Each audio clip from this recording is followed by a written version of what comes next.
विद्यार्थी मित्रांनो, वेगवेगळ्या स्पर्धा परीक्षांमध्ये तुम्हाला अशी बेरजेची अशी वेगळ्या पद्धतीची गणित सुद्धा पाहायला भेटतात.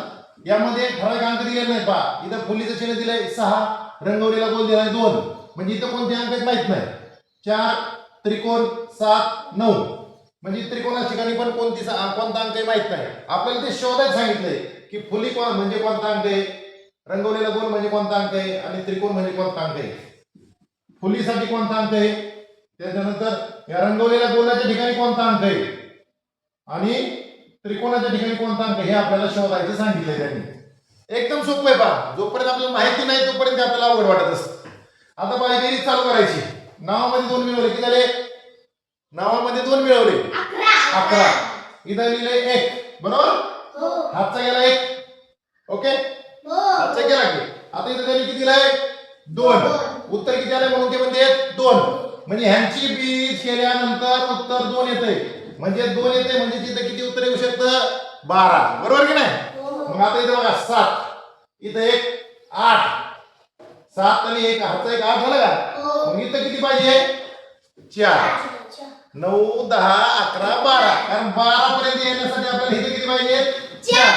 म्हणजे तुमचे 4 येतील आपल्याला. बघा, आलं लक्षात? तुमचे या ठिकाणी उत्तर दिलं बघा 4. हा, आता बघा 7 4 11 आणि 1 12. इथं 2 लिहिले, हातचा आला 1. 6 आणि 1 7. इथं दिले 8. म्हणजे इथे किती पाहिजे? 1. शाबास, इथं 1 पाहिजे. आणि मग 1 इथं झाला, इथं 8 बरोबर आहे. मग तुमचं त्रिकोणाचं उत्तर आलंय 1. 4 आणि फुली दोघांची बेरीज केली की 9 उत्तर येते. मग इथे किती पाहिजे? 4 आणि फुली यांची बेरीज केली की 9 उत्तर येते. 5. शाबास, इथं हे 5. दोघांची बेरीज केली 9. फुलीचा किती आला? 5. मग आता तुम्हाला पर्याय व्यवस्थित चेक करायचे. फुली म्हणजे 5, रंगवलेला गोल म्हणजे 4 आणि त्रिकोण म्हणजे 1. हे ज्या पर्यायामध्ये असेल तोच पर्याय उत्तर. आलं लक्षात? समजलं का? ओके, आपण अजून एखादं गणित घेऊ. असं आता आपण जरा वेगळं गणित घेतलं की यामध्ये 2 ठिकाणी एकच चिन्ह आहे बघा त्रिकोणाचं. याचा अर्थ काय होतो की दोन्ही ठिकाणी सारखाच अंक आहे हे ध्यानात घ्या. जेव्हा चिन्ह समान येतंय तेव्हा समजून जायचं दोन्ही ठिकाणी सारखाच अंक आहे कोणता तरी. ओके, 8 आणि 9 ची बेरीज केली. 8 आणि 9 ची बेरीज करताना मी कोणत्या हाताने करायचं सांगतो मी तुम्हाला? उजव्या. 8 आणि 9 ची बेरीज केली ती आली 17. 17 बेरीज आली ती. 17 मधला 7 इथं लिहिलाय, हे 17 बेरीज आलेली. त्याच्यातला 7 इथं लिहिला, हा हातचा गेलेला आहे. हातचा इथं गेला. ओके, इथं उत्तर किती येतं मध्ये? 8. बघा, आपल्याला ऑलरेडी संख्या दिलेली आता 7 आणि 1 किती झाले? 8. आणि उत्तर तर 8च यायला पाहिजे. मग इथं किती पाहिजे? 0. लक्षात घ्या, इथं 7 आणि 1 या दोघांची बेरीज केली 8 आणि आपलं उत्तर तर 8च यायला पाहिजे. याचा अर्थ इथं 0 आहे. हा, मग 7 आणि किती? 8. गंमत बघा, 9 आणि त्रिकोणात आता इथं 0 आलाय. तुमचं ते 0 टाकून बघा, बेरीज करून बघा. 9 आणि 0 किती आहे का? आणि इथं 7 उत्तर आले, इथं 3 दिलाय. मग इथं किती पाहिजे?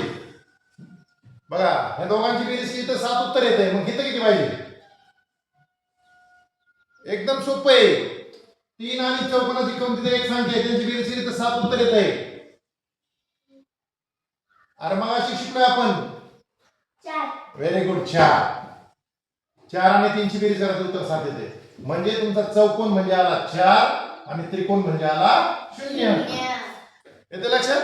अशा पद्धतीने तुम्ही खात्री करून पाहू शकता. परत उत्तर संख्या टाकल्या, जे जे अंक तयार करायचं विचारले होते आपल्याला ते अंक टाकून बघा. 9 आणि 8 17. हातचा आला 1. 7 मध्ये 0 मिळवला 7च आणि त्यामध्ये 1 मिळवला 8 झाले. 9 मध्ये 0 मिळवला 9. 4 आणि 3 7. तुमचं उत्तर बरोबर आहे. आलं लक्षात? याच्या पुढची गंमत सांगतो. तुम्ही सगळं उत्तर काढता परंतु तुमच्याकडून गप्पत अशी होती की चौकोनासाठी 4 आहे, तुम्ही चुकून काय करता? त्रिकोणासाठी 4 लिहिता. आणि त्रिकोणासाठी 0 आहे, तुम्ही चुकून काय करता? चौकोनासाठी 0 लिहिता. उत्तर काढलेलं पण बरोबर असतं, पण मांडताना किंवा जे शेवटी पर्याय चेक करायचे असते, तपासायचे असते, तिथं आपल्याकडून चुकतं. ते चुकून द्यायचं नाही. आणि एवढं सगळं केल्यानंतर मग उत्तर नोंदवायचं.